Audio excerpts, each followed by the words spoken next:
So welcome to IGNITX Showcase Series Episode 2. My name is Lara Schroeder, and I'm coming to you from Saskatoon, which is a small city in Western Canada. Let us know in the comments where you're tuning in from, and if you have any questions for our guests today.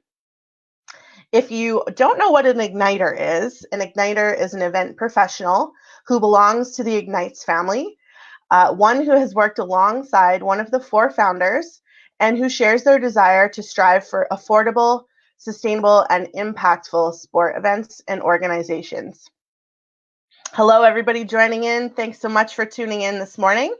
So I'd love to share a little bit about IGNITX and the IGNITX Showcase Series.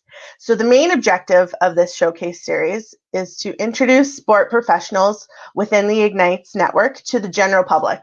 We hope that by showcasing these individuals and by sharing them in their history, their stories, their experiences, their challenges, and accomplishments, we will be able to inspire others to consider a career in events, to follow their dreams, and to be passionate in their career. We also realize that not many people understand what it actually takes to put on an event from behind the scenes. So through these stories, we hope to give a bit of an insight to what the makings of an event. So just a little bit about me. I'm just going to put up a photo right now. There we go. Getting the hang of it here. Perfect. All right. So a bit about me. My name is Lara. I have a bachelor's and master's degree in sport management. And in 2011, I joined the first Winter Youth Olympic Games organizing committee in Innsbruck, Austria, where I met Neo, Xuanming, and Ilva, 3 of IGNITX's founders. In 2012, during the Games, I met Gustavo, the 4th founder, and today's guest. I also worked with these fine folks during the Sochi 2014 Olympics and Paralympics and the Lillehammer 2016 Winter Youth Olympics.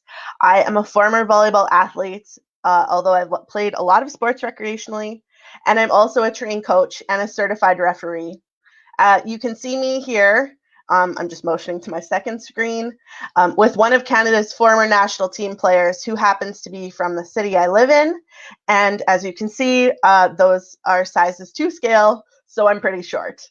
I'm now the owner and principal of Spark Solutions, a consulting and facilitation firm dedicated to supporting sport organizations to achieve their goals, whether those goals relate to governance, volunteer management, team building, program development, strategic planning, or strategy generation. So, hello, Sharon. It's awesome to have you tune in for this episode here. Awesome. So I would just like to now share a little bit about today's guest. So today's guest is, oh, hello in Stockholm. Very nice. Great representation from around the world. There we are. So today's guest is Andres, who I met in 2012 and had the opportunity to work with on 2 occasions, is Andres Santi.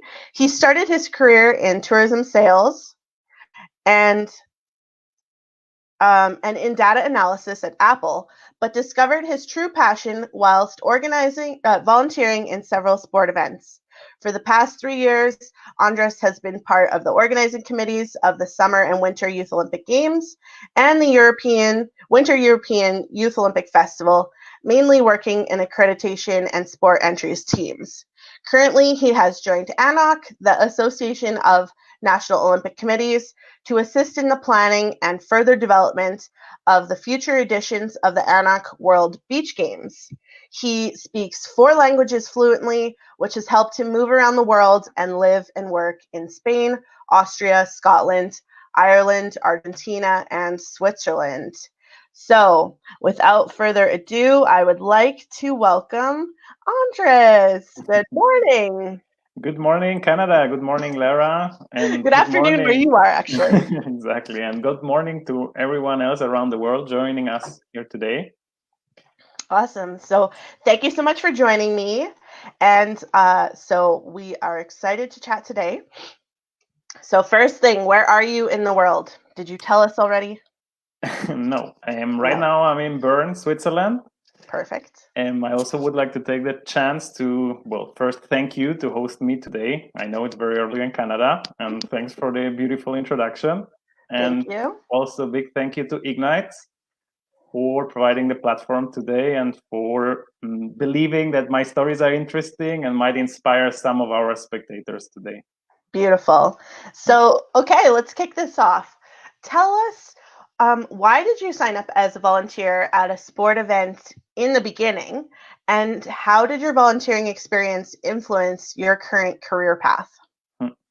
So actually, the first time I joined as a volunteer was in 2008. So it's already 12 years ago. And actually, I didn't know much about volunteering at that time. I was passionate about sports at that time and already in my childhood, like being curious and trying different sports and different, I'm practicing different kind of sports, and also watching a lot of the big events on TV, like the Olympics or even the Tour de France or my football club, Real Madrid. So I was a big, passionate follower and believer that sport is a cool thing.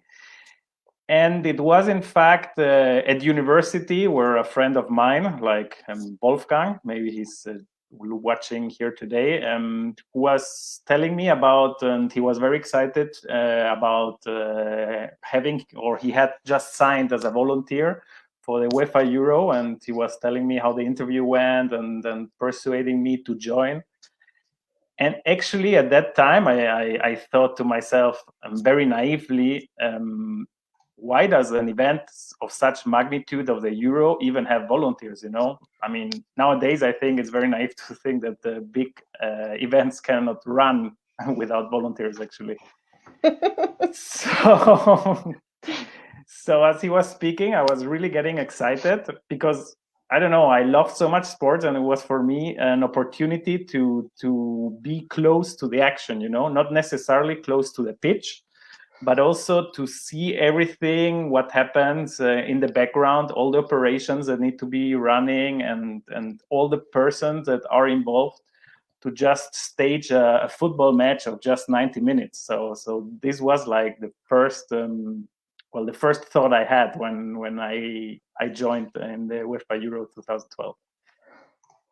And after that, I continued volunteering. As you said, when we met in Innsbruck 2012, and I continued my studies. And once I finished my studies, I went to Edinburgh, to Scotland, and I started in tourism, which is also an industry that is very much connected to me as I'm a passionate traveler. But in the meantime, I was gathering all these experiences that these sport events were giving me, like meeting incredible people, like like being in this fast-paced environment. So the event that hooked me up the most was the Sochi 2014 Olympic and Paralympic Games, where I had the chance to be 3 months in beautiful Russia. And the fact that I could spend so much time there allowed me the opportunity to have different tasks during the game. Like normally as a volunteer, you are only assigned to one mission during the event. But at that occasion, probably, you also know, Lara, because you've also been there for 3 months. Mm-hmm. You have the transition period between games, you have both games, the preparation time. So I got to know various different, or I had to do different tasks and then be with different delegations.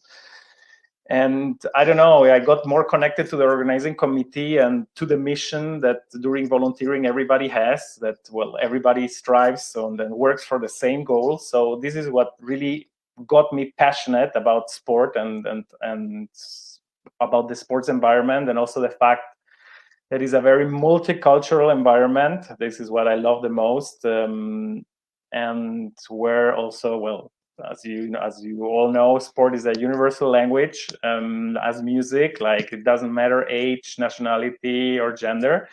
So that's why I said to myself, look, when I go back home, I want to apply for sport jobs, because this is the career I want to have in my future. Yes, that's amazing. I mean, yes, being in Sochi, we had a great opportunity to get fully immersed in the entire volunteer experience and the entire event experience from before the delegations arrived to after they departed. So we got the full gamut. So in doing that, did that give you any inspiration for where you wanted to work, or what kind of sport job you wanted? How did you go in that direction to find your current job, or sorry, not your current job, your first job in the industry?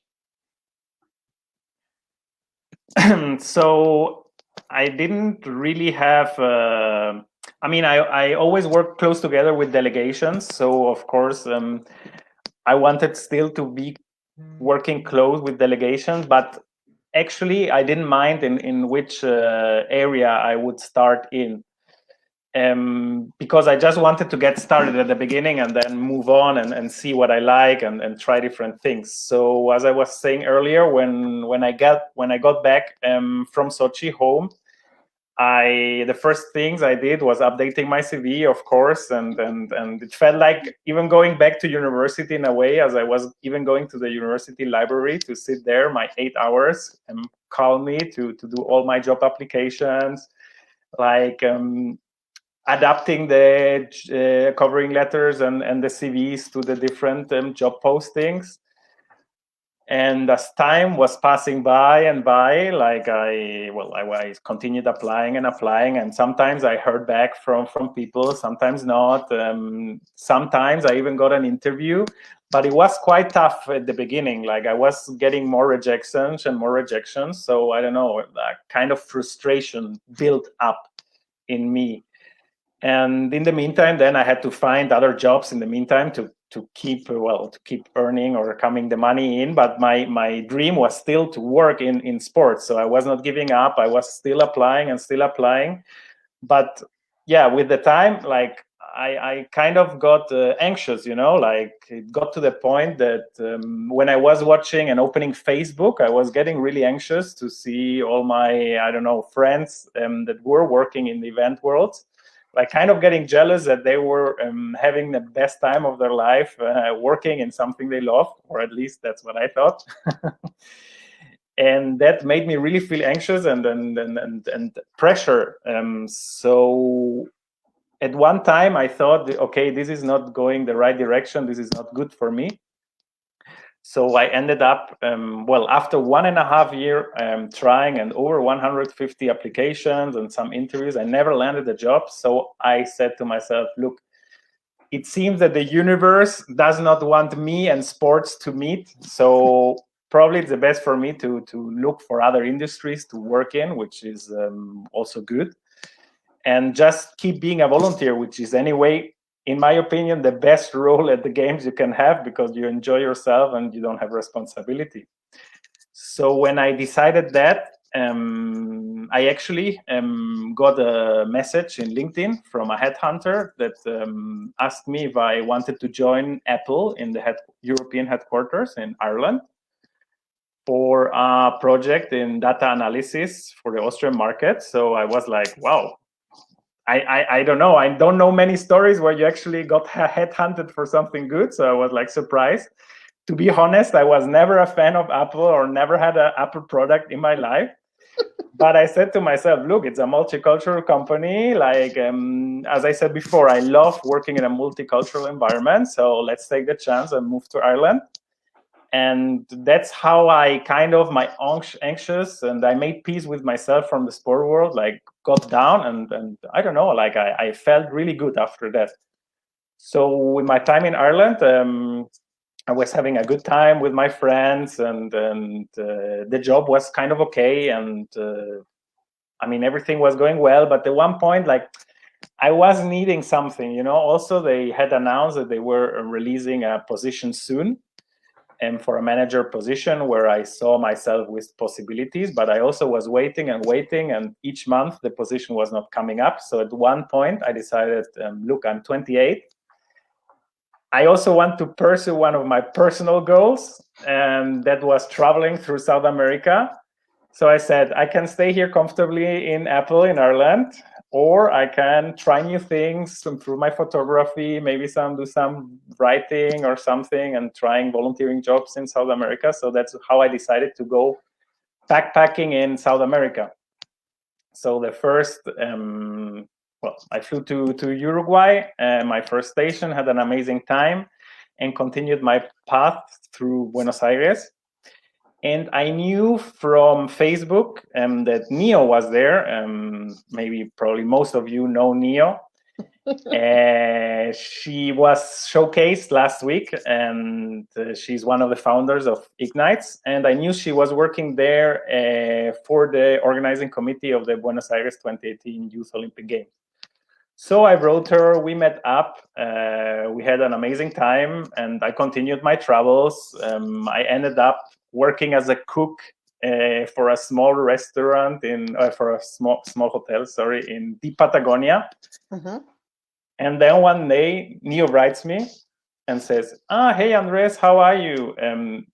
I think I might have a chance for you to work in my team. Would you be interested? Would you want to take part in an interview? And I was like really surprised, because I did not mention to her that I was actually pursuing any job or anything, in sports. It had been my dream, but since I made peace with it at that time, for me, it was like kind of done. I didn't want to go back to this anxious wheel. So that's why it never occurred to me to ask her. But of course, I had to take this chance. It was the chance that I don't know, the universe was giving me. So I remember I was never so nervous in my life for an interview. Like I was walking down and up the fields of Patagonia for 1 or 2 hours before the interview. And then eventually I heard back 2 weeks after the interview, and I was taken for working in her team as accreditation coordinator for the African countries. And I don't know, like it felt like the dream had found me instead me finding the dream, So I don't know what's the exact moral I can take from this story, because it's not the utopic moral of work hard and to find your dreams and to pursue your goals. Because sometimes there are more psychological problems in between, but it's more like a story of, okay, take risks, and sometimes some doors open that were closed before, So I'm very grateful for this opportunity. And once I was there, I thought to myself, like, now you have to work really, really hard to continue in this industry, because this is your once in a lifetime opportunity. I think it's also a story of incredible perseverance to believe in yourself and to want to take a chance on something, and also make over 100 applications in that direction. That takes, I think, incredible patience and energy and belief in oneself to do that. So luckily, our good friend Neo is such a caring person, and she draws people in and recognizes amazing talent. So okay, so tell us about your role now then. So you have hop, skipped, and jumped from where you were there to where you are now. So what is ANOC and what do you do there? So ANOC is the Association of National Olympic Committees, which has as a main goal to understand and serve the needs of all the 206 NOCs and defend and protect their interests towards, other organizations and events, etc. And also through the different commissions we have and through the General Assembly, we also try to solve their main issues that they are facing every day. So it's a very close collaboration with the National Olympic Committees. Also, we are promoting the values of sport and the Olympic values, which are also the values that I share and most of us share. And that's why I think it's a perfect fit for this organization, is a perfect fit for me. A few years back, ANOC decided to organize and host a global edition of the beach games. Beach games had been quite popular and successful in continental associations such as Asia, for example. So they wanted to give an opportunity to all national Olympic committees to send their best athletes in beach, action, and water sports. to the games or to the ANOC World Beach Games.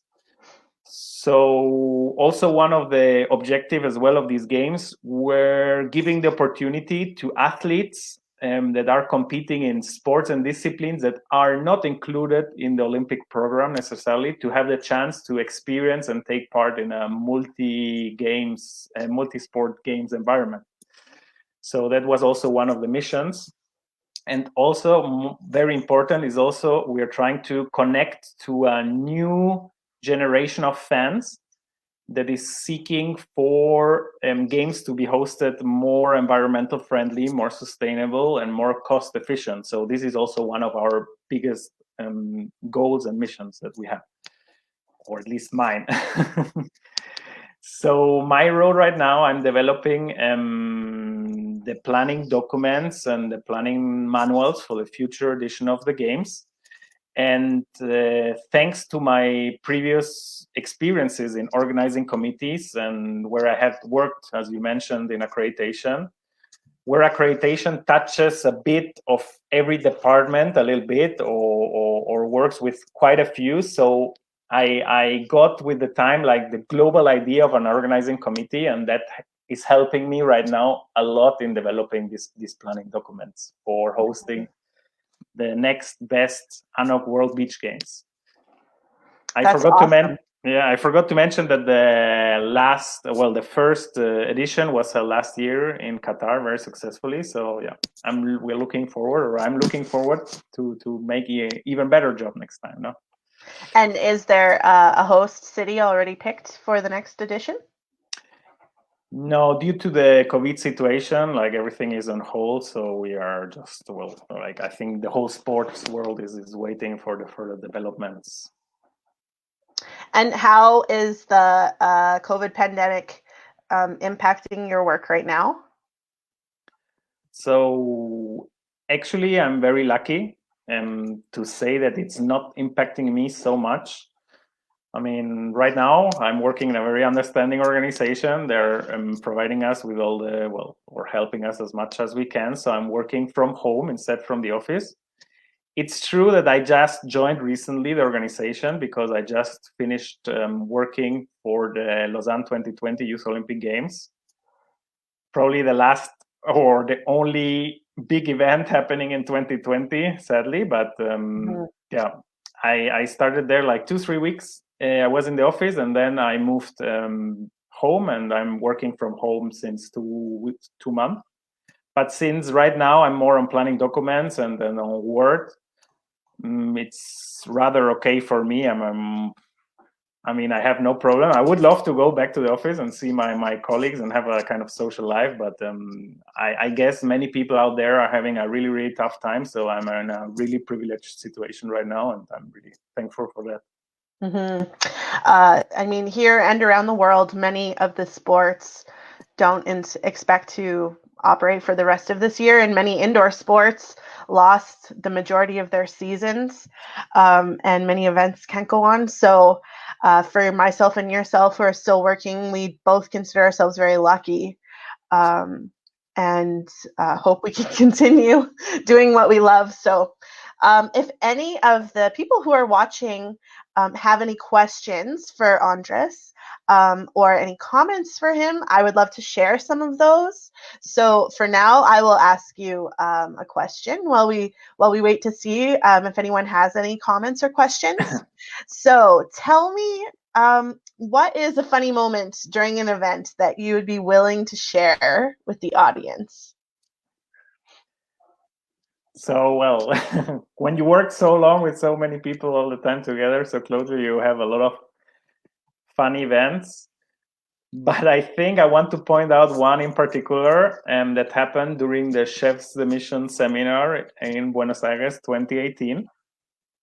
So we were the help desk for accreditation, and I don't know, at one point, one delegation member from an African country that I was in contact with popped up, and she said that she wanted me to help her with the registrations. So I said, okay, well, what is the help that you need with the system? You know, because we had provided all the delegations with all the registration manuals, access to the system, etc. So at that moment, she took out from her bag like a piece of paper and like A4, and she started to fold it up like doot, doot, doot. And she had created like her own Excel table in the paper, like even with the drawings and the columns, and she had written all the delegation member, putting all the information. So it was like, no, you just need to help me to put this into the system. And I was there, okay, sure. It's only 16 people. How long can it take? So I was writing. So of course, there were information missing for some participants, but so I told her like, look, these are mandatory informations for some of the participants that you need to have in order to register them. So in the meantime, while I was typing, she just took out her iPhone and started to FaceTime with everybody for her to get the information like in that moment. And then I was like, look, I thought you didn't know anything about technology, and then you're pulling out your FaceTime. So what the hell? And well, at the end, I continued typing in. I think I spent 3 hours there. And in the meantime, she put up her music on the phone for everybody in the room, like it looked like she had set up her whole office there in Buenos Aires again, That is a funny moment, just unfolding and unfolding. Exactly. So we were joking that this is a piece of art, what she had created, that should go to the Olympic Museum. I mean, I'm sure she guarded that document with her life. Yeah. Sorry? I think she guarded that document with her life because it was so important. Exactly. So Victoria has a question here. She says, if you worked in an organizing committee again, which area would you be most interested to work in? So, of course, I mean, I always loved and worked in, would have loved to work in NOC relations. But I don't know, I kind of feel that, or I was saying this lately very often, I would love to work in torch relay. I don't know, I find it an exciting moment. And it's kind of organizing little events every day, because it's I don't know, it's like every day is a different setup and a different place you go, and I don't know, and you're right at the start of the games, which is very exciting. So I don't know why, and for next time I really would love to be involved in torch relay. I think that that's a very interesting idea. And maybe traditionally people think the event is the sport itself and the preparation for the sport, but the torch relay and cultural events around sports and sporting events are equally important and shouldn't be overlooked. So that's a very interesting answer. Thank you. What has been one of the most challenging moments for working in sports for you? I mean, challenging moments are always like, well, just deadlines that come closer and closer, or deadlines that pop up from nowhere. They are like right there around the corner where you need to do a lot of work. Most of the people think that an organizing committee starts like, I don't know, some people tell me even like, really, why you need 3 years to plan an event? And then most of the time we run out of time. So they don't realize that so much processes somebody that is not involved in these organizations don't realize that so many processes are really involved in organizing and hosting such big games. So I believe, like also Neo said in her interview last week, that if you have a great team you believe in, I don't know, like you can overcome all the challenging moments. But I maybe want to share, I think the most stressful moment I had while working in sports, which was also in Buenos Aires. So at that time, I was getting sent, or I was traveling to Algeria to give to all the African NOCs, like 50 African NOCs, all the accreditation cards, because the accreditation cards were working as visas to enter into Argentina. So it was 3 months or something like this ahead of the event. We needed to print all the accreditation cards, laminate, and et cetera. So I remember I was flying on a Tuesday. So ideally, I thought, and you would think, that by Saturday you would have everything printed and laminated, no? And that was our mission and task.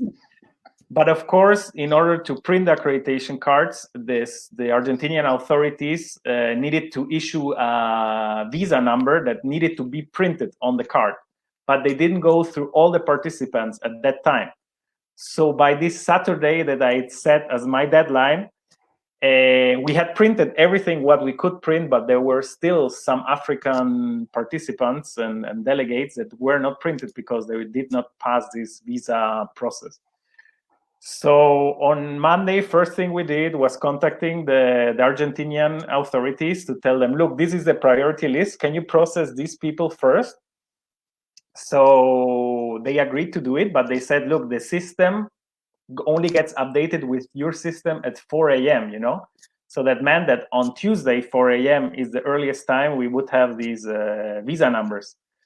So it's like, okay, it's the best we can do. So we need to go ahead with that. And then we spoke to our system provider because they needed to actually upload the visa numbers. So they kindly agreed to wake up at 5 a.m. from their homes and upload these visa numbers. So first thing, like I think at 10, I had to take my taxi to the airport. At 6 a.m., I was there starting to print everything what I could, like going like really crazily. And as our team was coming in, I mean, they were leaving their stuff and just helping me to print, like, okay, can you print those? Okay, I laminate, I do that, I do that. I mean, there was not even time to do coffee at that point for anyone. So everybody was like trying to help. And at one point, like initially we had sorted everything very nicely by alphabetical order per ANOC, but I remember at the last time we were just throwing in accreditation cards in my luggage. So like get everything printed, I would sort that out at another point. So closed up my luggage and left to the airport. So eventually, for sure we missed one or two, but we could print the majority. And that was also thanks to the teamwork that left everything and focused on that. That gave me some stress thinking about it. To hear about it, it's difficult to have stress about things that you can't control. Exactly. But you know, it was needed that everybody works in this chain. You know, if the Argentinian authorities or the system provider would not have agreed to work with us, it would not have worked. So it's very nice to see that at the end of the day, everybody works for the same goal. That's right. So a question here. What do you think were the skills that helped you to get involved in Buenos Aires and then get jobs in the next Olympic events?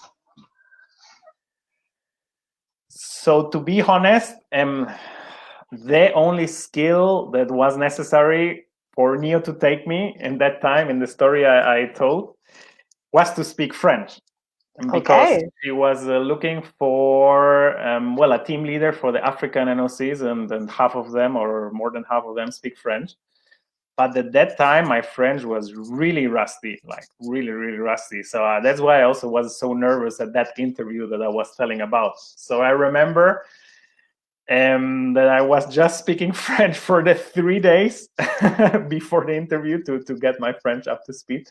And that was the skill, although it was not that good, that put me in that position. I mean, I'm sometimes hard to myself. I say it was not good.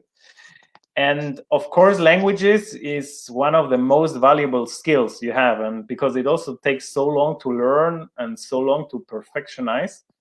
And also my English was really, really bad before I went to Scotland. And now my French, thanks that I have worked at Lausanne 2020 in a French-speaking canton, and hearing all the meetings in French and working mostly in French, that helped me really to improve my French. So at the end of the day, like, for me to speak well a language, you need to live in the country for at least 1 or 2 years. And that's the most valuable skill that will help you to go from one event to another. Mm-hmm. And Neo talked about that in the last episode as well, that it was difficult for her to live in different countries and not have the language skills. And I believe that she said only one of the countries that she's lived in is actually an English-speaking country. So have you found being able to speak 4 languages to be beneficial in working, well, in getting jobs and then in working, living in those different countries as well? Yeah, absolutely. Like, as I said, it's probably the skill that you need most time to learn and then to, I don't know, perfectionize that. That's so valuable for everybody. So for sure it helped me. I mean, not at the time when I was applying for jobs, apparently, but those difficult times I had. But later on, I found out, especially with German, if you're native German, you can find in Europe anywhere a place. I mean, I remember some of my friends in Ireland that just got there or were fired, and just because they knew or were native in German, they got a job the next day. You know, so that is in Europe the most, or one of the most valuable languages, as I found out later. And I have found, being from Canada, Canada is a bilingual country, French and English. So I took French in school, in elementary and high school, but there's no one to practice with because we're predominantly English speaking. So it's not of any use to me. And I have found it to be challenging. So a question here that perhaps relates, knowing how many countries you've traveled to and lived in, which country do you think you'd be really interested to live in next? That's a tough one. To live in next. Ooh. I mean, or maybe not next, but just in general. Yeah. It's really tough. I mean, I still want to live in an Asian country. That's one of my missions. So for sure, Singapore or Kuala Lumpur or even Tokyo would be interesting to me. Like to get, I don't know, into this different culture. But I really didn't think about that because lately I was just going to the countries I was assigned to, and I always enjoyed myself. Yeah, definitely. So a good, Maximilian says, gotcha. So a good question here. Based on your experience, how would you advise someone who is taking their first steps or has already taken them but does not know how to continue? Ooh, that's a good one. I mean, I assume it's the first steps in sport. So I think a great way to find out what you like or what you're good in sports is maybe volunteering in different events and try out the different options that you have. You know, like sometimes an event is really short for 1 week or 2 weeks, so you can really like try new things and be in different departments. So that might be helpful for you to get to know what you want to do next.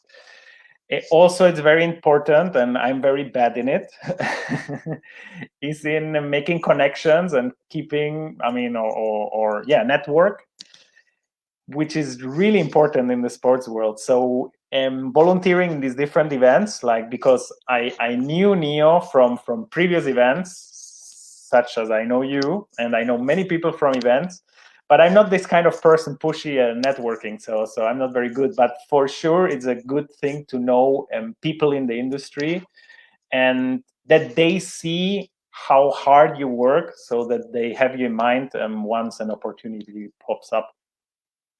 I think that's great advice, and that's wherever you are, not just a job, but a volunteer experience, or even if you go to an event, a networking event, or just interacting with people can see your passion.